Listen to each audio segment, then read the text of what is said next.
It's a Bird Gang Nation, baby. It's a Philly thing. Hater, and you looking like you type trash. I'm just here cool with Philly the podcast. And we can call a man dog or watch Miles score off the handoff. Rest of the division, your man saw Jackson like Sean, coming like Randall. Season here, early time to do them in. Your boy Philly Fresco. Thanks for tuning in.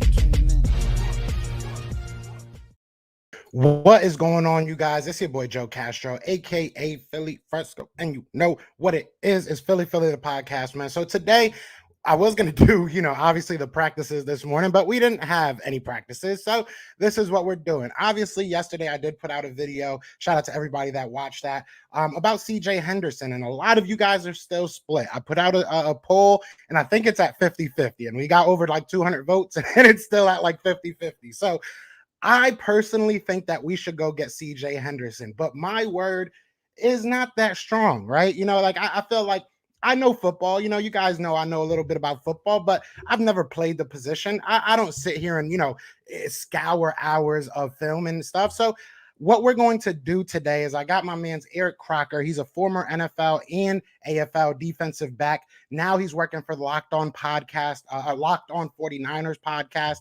But the reason why I want to bring him on this show is just because he was very high on him. And as a former defensive back and, someone that, like I said, he knows his stuff, he watches that tape and he definitely studies the game. I think that he'll be able to give you guys a better overview of who this kid is, better than I could. You know what I'm saying? So we're going to bring him on. He's going to be on here around 1 o'clock. But like I said, I just wanted to kind of get it heated up. Let's talk. If you guys got any questions before he comes on, be sure to drop it below. I see you, Papa Sora, in the building. Eagles landed. What's up, PPT? Why are the Jags shopping him with 1 year and six? He's 6'1", 204, 439. Those are great measurables for a corner. Is something wrong with Henderson? We don't know. So, look, I'm going off of what I'm told. I did talk to some people out of Jacksonville. I know a couple people out there. What I've been told, one of the quotes was, they don't know if he'll be happy anywhere. So that's definitely a concern. I'm hearing that he's not at camp. I don't know all the specifics about what's going on. A lot that I hear is that he's just not fitting in Jacksonville. So that's what I'm looking at right now. But look, the Eagles, this is my biggest thing, and I'll say this before we get them on. That my biggest thing with the Philadelphia Eagles is that we do not have a future at the cornerback position. I love Zach McPherson. I think he's a great guy, great player. We'll see what we have in him. Michael Jaquette, we've had on the show. Great person, great player. We'll see what we have in him. But that neither of these guys are what CJ Henderson is. And CJ Henderson can definitely be the future of that cornerback spot for us. So we'll see what happens, man. And it says, let's grab him. I'm saying, man, solid young corner who would definitely help out. Exactly. That's what I'm trying to say. And like I said, in the video, I went over a little bit of what I saw in his rookie year. But like I said, Eric really, like, he looked at his film. He was high on him. So I'm excited to hear what he really thinks of this guy. I think he's going to be able to change your guys' opinion about him a little bit. So how people know about the legend of number 7 in LSU, given the best player. Well, that's the same for Florida, except it's number 1. Number 1 is given to the best player. So there you go. There you go. If he's cheap, sure. Otherwise, it's not worth it. I mean, it wouldn't make much of a difference. I think it would make a difference. And it might not make a huge difference this year. Best case scenario for me, I don't want to go too deep into it. But, best case scenario for me, he's a cornerback that we can build upon. And I know a lot of people want to go ahead and draft, a Derek Stingley or a Elam or whoever you may want to grab next year in the draft. But we can still do that. We can still do that. Here we go, man. Somebody just knocked on my door. Give me a second, y'all. My bad. I'll be right back.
Yeah, y'all gonna be hearing my dog bug out for a little while. I hate my apartment complex.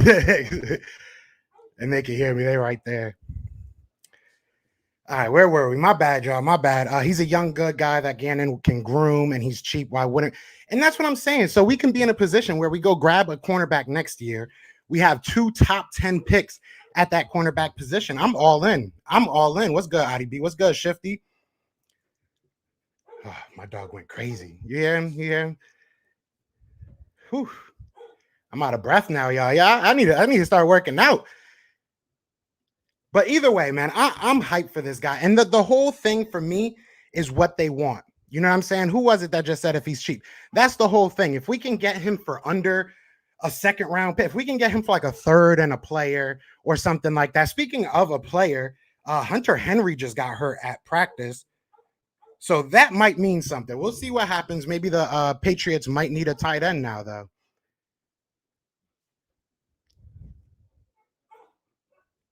Henderson can be the Slay replacement. And that's the thing. Slay is making about $23 million next year. You know what I'm saying? And I love Slay, but he's not getting any younger. You know, and we all know that Steven Nelson is on that 1-year deal. So what do we have outside of those two? That's my biggest question. So if we can get him for a reasonable deal. He says, so hypothetical situation for these still skeptical. We bring Henderson. He beats out Steve. We move Steve to the slot where some people feel he's best at. We got a young plus. We got to exactly. That's what I'm saying. That's best case scenario. But we're going to bring my guy on here. We're going to bring my guy, Eric Crocker, on here, man. And I'm telling you right now, he's going to change our mind. I'm telling you right now. Maybe I'm putting too much pressure on him. But what's good, Eric? How you doing, man? What's up, man? I'm chilling. What's good with you? Hey, I'm living the dream. I'm living the dream. So before we get into all this, let them know where they can find you. I know I just kind of found you yesterday. I'm already a big fan. I love your videos. But just let them know where they can find you and what you do. Oh, yeah. At Eric_Crocker on Twitter. I see you got the handle up there. She was on YouTube, Croc Talk TV. And it's more so based around 49ers. See, I got my 49er hat on and everything. But during the offseason, you guys really like me because I don't just do 49er content during the offseason. I post a really in-depth draft analysis. I've put most of it on my Patreon account, but I'm going to start filtering some over to my YouTube. So Croc Talk on Patreon and Croc Talk TV on YouTube. And you guys can find all the YouTube shows and everything on Apple Pods and all that. Definitely. And I'm going to have all your links in the description. So definitely everybody go check them out. Like I said, definitely check out that last live because that was definitely what got me like, So I do want to get into this, man. I know that you were high on CJ last year. Yeah. You had him even ahead of Okudah in some aspect. So I just kind of want to know, what did you see in CJ Henderson coming out of college and why were you so high on him? All right. So I think sometimes fans, they look at like things for like what's in front of them, right? And they see that, and then that's what they go off of. But sometimes when you're evaluating a prospect, like there's a big difference between what a prospect is and how that game translates to the NFL, right? Like in the sense of like their college film and all that. So when you look at, say, Okudah, who I think Okudah was terrific, right? He was a terrific prospect coming out. Obviously, I think to the extent that people kind of talked about him, the way they talked about him, I thought that was a little bit much. He was a guy who you could see was at least from what it looked like on film, a little scheme dependent on, what Ohio State did. I thought he did a tremendous job in that. Now, I'll talk about Okudah, then I'll talk about CJ Henderson. But Okudah, he was probably the best that I've seen challenging himself from press coverage, reading down concepts, squeezing routes, being able to make plays on the ball. I thought he did a tremendous job doing that. And with his athletic ability and what it allowed him to do, I thought his skill set fit that type of scheme perfect to a T. He probably, between him and Josh Norman, are probably two of the best that I've ever seen be able to play press and bail out and read down concepts and still challenge routes at every level. So I thought Okudah did a tremendous job doing that. Now, CJ Henderson, it was a little different. They ran some quarters and stuff like that, but they play a lot of man coverage as well. And when he played man coverage, when watching them, and a lot of times when I'm evaluating a prospect, I don't look at their height, their weight, or anything like that. Like I want the film to tell me who the guy is. So he moved like I'm looking at it, I'm thinking this is a 5'10, maybe 5'11, like 185-pound dude because he moved that good. I thought his feet were terrific, change of direction, hips, all that. You see the vertical speed. He was never in a panic going vertical or running vertical with guys. So when you see that, and you're like, man, I love it. Then you find out he goes to the combine 6'1", 205, and he ran the 4.3s. Like, that's different. You know what I'm saying? Like, you can't teach that. Some of the things that made Okudah really good, I thought his technique was really good. It was very consistent. His film was very clean. I thought, but you can teach that. You can't teach the God-given ability that CJ Henderson has. So where there's some inconsistencies on his tape, I thought so here and there, not to the extent of other people. I think some people might look at like the LSU film where he had to shadow Jamar Chase a ton that game, and they'll look at the overall game and be like, oh man, Chase had 2 touchdowns, and look, he had this 150-yard touchdown on CJ Henderson, and they look at those things without any context, right? I come through and I paint the picture of what really happened, and you can look at that 55-yard touchdown and you can see the running back ran into CJ Henderson. His own guy ran into him. They picked him and they wheeled Jamar Chase off of that. So to me, that's not a lack of ability, or that doesn't really tell exactly how that game went. It just shows like, okay, that was a good scheme by the offensive coordinator from with Joe Brady from LSU, right? That was a scheme. When you look at just matchup and how it looked, you see CJ Henderson follow him, whether he was on the outside, whether he was on the inside. He was playing press, locked up there, locked up on the outside. Up until that last play on CJ Henderson, he had 3 catches for 25 yards. You know what I'm saying? Challenging him. And they were targeting him as well. So I look at that game, I look at a bunch of other games, and I'm looking at what is the skill set saying? How does that translate to the NFL? And when I see a guy with that type of size, that type of ability, that type of athleticism, I'm not worried about him guarding any type of receiver in the NFL. So if I am a team that wants to play more man coverage and I'm looking for a guy that could potentially shadow opponents, then that's the guy that I want. So it was weird to see Okudah go ahead of him because I thought Okudah was more, I don't want to call him a zone corner, but I thought he was terrific with how he played. But I wouldn't ask him to do the same things I would ask CJ Henderson to do. But from me, I'm a man guy first. Like, I want you to have that ability first. The ability, especially if I'm drafting you top 10, the ability to shadow guys and mirror guys, no matter the size and weight and whatever. I want that first because I can teach zone. I can teach zone eyes. So I prioritize CJ Henderson's skill set before Okudah's, and that was why I had him ahead of him. Definitely. Now, obviously, he just had his rookie year. Unfortunately, he did. I think he only played like 9 games. I think he had like 474 total snaps. But he did well. He did well. Obviously, his first game, he had an interception off Rivers, which was dope. But where do you see the Eagles? Obviously, have now Steven Nelson and Darius Slay, and a lot of people are out here saying, oh, we don't need him. We got 2 guys, but these guys are older, right? Where would you see CJ Henderson if he was to come to a team like this? Could he take over the outside spot and move Steven Nelson inside? Or do you think with that size and speed and everything, he could still be that slot guy for a little while and maybe keep Steven Nelson outside? I can still hear you. Somebody's calling my phone. Okay. So yeah, you good. But anyways, man, like I don't think Steve Nelson moves the needle, right? Like I don't think he changes any of your plans. He was a free agent for a really long time. Teams weren't really interested to run out and go get him right now, right? It wasn't like he's a guy that was a part of your team in previous years. He's a guy that, like, all right, right now he can fill in. He can be an outside guy. He can be an inside guy. I like his versatility, but he wouldn't be somebody that makes it to where it's like, you know what? Nah, I'm not going to go and trade for CJ Henderson when I have Steve Nelson. Like, nah, man, like, you just got him like last week, 2 weeks ago or something like that, right? Exactly. That was like a late signing. So I don't think that's somebody that you would prioritize. Now, if there's somebody behind Steve Nelson that you feel like, you know what, they've invested a lot into these guys, like say take the 49ers situation, for example, right?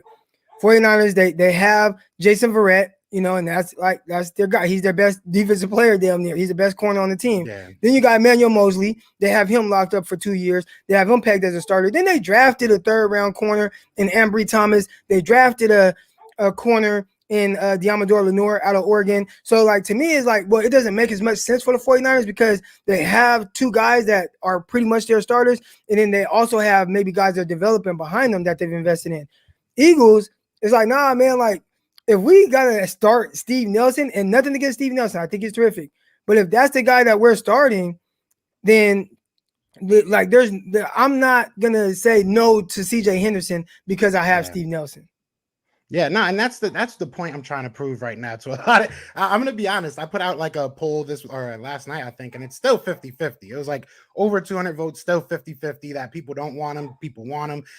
I mean, CJ Henderson is a future pick. That's, at the very, very worst, I feel like, like at worst, you now have a first rounder at that cornerback spot if something happens with Darius Slay or Steven Nelson or just, in the future. So I want to ask, because like I said, I did watch your live yesterday, and you were saying, when I did reach out to you, you were saying Philly might be a good spot for them. So, or for him, I should say, for CJ Henderson. Why do you feel that? What do you see like maybe that he can bring to Philly, I should say? I really think just the upside, right? One, and I heard you kind of talking about, I was listening live a little bit before I hopped on here, like coming cheap, right? And when we say cheap, it might not be cheap in draft capital. I don't know, we'll see. But just from a financial standpoint, like there's not that huge commitment to a big dollar amount. I think over the next 3 years, he only has to get $7 million or something crazy like that. Mm-hmm. So you talking about a top tier premier type of athlete and has that type of ability, and you're able to get him because a large bulk of his money was probably signing bonus, and he's already been paid that. So it's like, man, we get him for 3 years, $7 million, and he has a 5th year option, whatever that is. So you pretty much have him locked up 4 years, maybe, I don't know, $11 million or something like that. It ain't too crazy, right? Like, So that's a win for the Eagles. And then he comes in and he's like, no disrespect to Slay. I think Slay is terrific, but he's probably comes in and day one is your most talented cornerback on your team, if not your most talented back end player in general. So I think if I'm the Eagles, I look at it and I got to first look into what the situation was in Jacksonville. Why do they want to let him go? Right? Like, is it just maybe, like this is not the staff that drafted him. Maybe Trent Baalke was a part of that, but he wasn't technically the GM. So when you have a change in regime and you got a whole new coaching staff, head coach, GM, they might not really care for him. And I talked about it last night on my YouTube, but it's very interesting to see that they paid money for Griffin out of Seattle, which is fine. But then they went and drafted at the top of the second round, first pick in the second round, Tyson Campbell out of Georgia. And he's an outside guy to me. So it's like, man, like you signed a high price free agent. You drafted a guy that's an outside guy after having CJ Henderson 9th overall. It didn't really make sense, but maybe there's some issues that's going on internally. And they were like, you know what? If he don't get his act together, we're going to move on from it. So figuring out what the issues is there, that's the bigger thing. But in the sense of like a fit, he can do it all. I do think that he needs to play with a little bit more sense of urgency from off coverage, from zone, in the sense of just where his eyes are, reading guys down. I remember in college, there were some things that he kind of dropped off of. And it's like, no, you're supposed to have that deep, right? Like that's in your zone. Last year, I'm not going to pretend like I studied his NFL film, but, I saw some things and I was watching one game and I remember like, it was a touchdown and he's supposed to squeeze 2-1 and he was kind of late to squeezing. So, but again, those are things that you can teach. And I think if I'm trading for him, the thing I want to know most is he willing to put the work in to learn that aspect of it? Because man coverage, I know I can just put him man on anybody, but it's the other part where he has to improve on. And is he mentally there to where he's prepared to do those type of things? And maybe with a scheme change or whatnot, that's what the Eagles or any other team that's willing to trade for him will have to find out.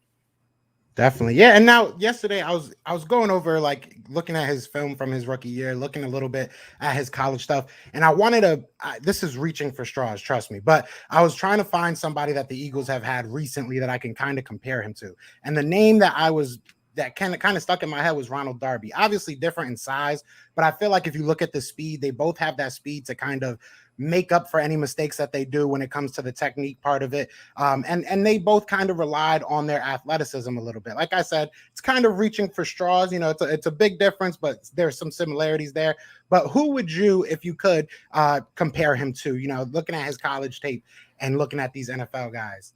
Oh man, dang, I don't know if I wonder if I did a comp for him.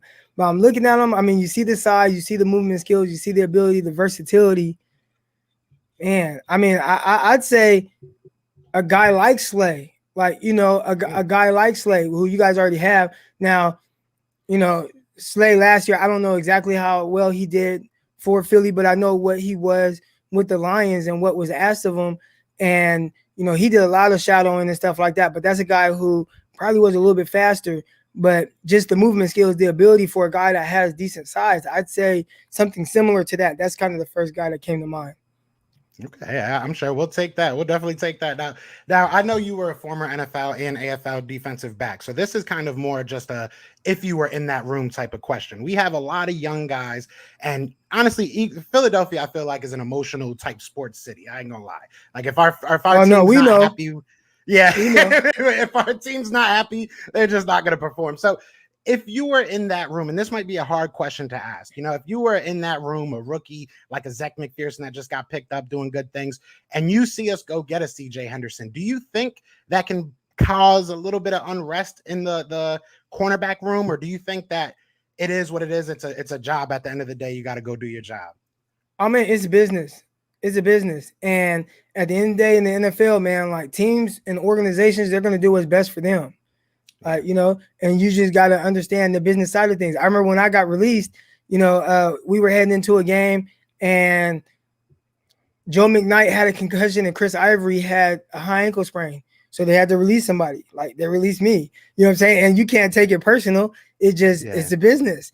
And you could be doing everything right. And even then, they're going to figure out different ways to improve their team. So at the end of the day, if they trade for a guy that's, you know, that was formerly the 9th overall pick and he has all that talent, you just got to step your A game up to where it's not you that is the one that gets released. Exactly. Yeah, I think this whole offseason we've been preaching competition. I think you add somebody like a CJ Henderson, it makes everybody step up their game a little bit more. And I'm not against that. I would be very happy to see that.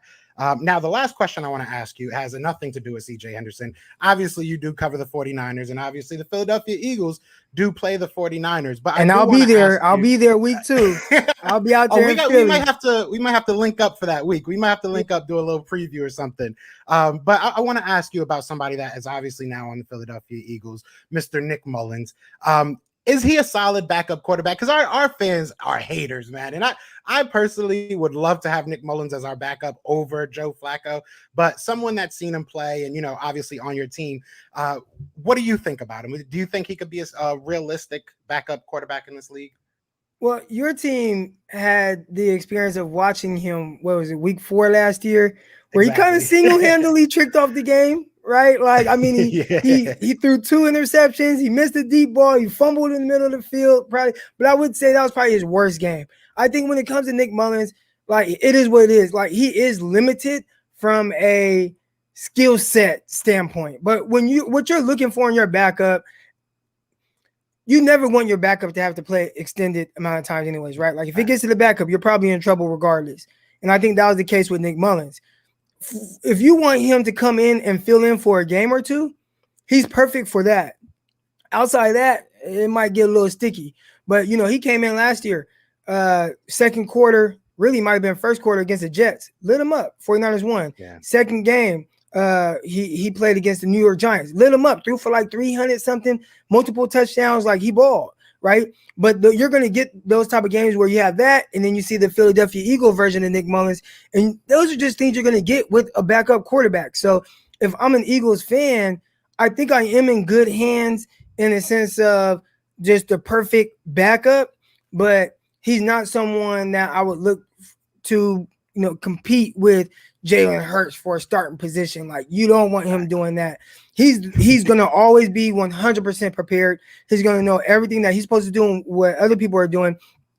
The execution may lack at times just because of some of his like physical limitations, but for the most part, man, like, you know, he's definitely a solid backup. You know, you look at him and Joe Flacco, like who you would want. I mean, Flacco is cool because he has all that experience. He's won a Super Bowl, beat my Niners in the Super Bowl. But you know, just in general, I think Nick Mullens, perfect backup. So don't look at him as someone that's supposed to compete with Jalen Hurts. Not going to do that. But you just want somebody where the coach, like, he's going to come in and know exactly what he's doing, and he's going to be on point with that. Like, he's your guy. Facts. See, I like that. So that's what, maybe you helped me here with 2 players, because I've been trying to get these guys on the Nick Mullens train for a while, and if they don't think that CJ Henderson's worth it at this point, I don't know what I got to do, to be honest. But CJ Henderson, man, he's terrific. He's terrific.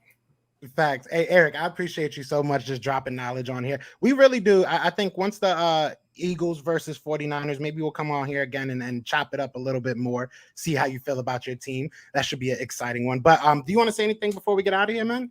Nah, hey, make sure you guys subscribe to the YouTube channel, man. Croc Talk TV. Follow me on Twitter at Eric_Crocker. My Twitter, I'm way more versed with, like, around the NFL. My YouTube is a little bit more centered around 49ers. And then I am partnered up with Underdog Fantasy. So if you guys aren't already, download the Underdog Fantasy app and put in promo code Crocky. That's CROCKY. They'll throw an additional $25 into your account, man. So do that for me. I appreciate y'all, man. Say less. Yeah. So his Twitter handle is right to the left of him, I believe is how it looks for y'all. And then his YouTube will be in the description. And I'll throw in that promo code for you in the description as well. So definitely go support my guy. He's doing a great job, man. But other than that, man, we are out of here, man. Y'all know what it is. It is Fly Eagles Fly. And we out here. Peace. B Scott with the Philadelphia John Eagles. Dornbos here, the Philadelphia Eagles. Edwards, the Philadelphia Eagles. Follow my guy Joe Castro on his YouTube/podcast channel. Let's give a shout out to the Philly podcast. And shout out Philly and my guy Joe Castro. So keep on doing great things, guys. Fly Eagles Fly. Fly Eagles Fly. Go Birds.